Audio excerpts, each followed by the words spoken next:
যদি কেউ জানতে চান যে কীভাবে আমরা এই অ্যাপসটি ব্যবহার করে বিভিন্ন প্রকার টুলস বা বিভিন্ন প্রকার আমরা এই কোডিং করব বা আমাদের পরীক্ষার প্রস্তুতি নিব, সেটাও আমরা ইনশাআল্লাহ চাইলে করে দেখাতে পারবো। যদি আপনারা জানতে চান তাহলে আপনার জন্য ইনশাআল্লাহ ভিডিও করে দিব। তো আজকে তো এইটুকুই। তো এই ছিল আজকের ভিডিও। আশা করি ভিডিওটি আপনাদের খুব ভালো লেগেছে।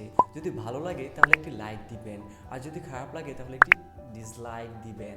তো আশা করি আপনারা আমাকে সাহায্য করবেন আমি সামনে এগিয়ে যাওয়ার জন্য। তো আমি ইউটিউবে নতুন, এটা সকলে জানেন, আর নতুন হিসেবে আমার ভুল হবে, এটা স্বাভাবিক। আমার ভুলগুলো দেখিয়ে দিবেন যাতে নেক্সট টাইম আর এই ভুলগুলো না করতে পারি। আমি চেষ্টা করছি মানসম্মত ভিডিও বানার জন্য, আর জানি না কতটুকু পারছি। আমাকে হেল্প করবেন, আমার পাশে থাকবেন। ইনশাআল্লাহ আমি শিখবো, আপনাদের শেখাবো। আল্লাহ হাফেজ।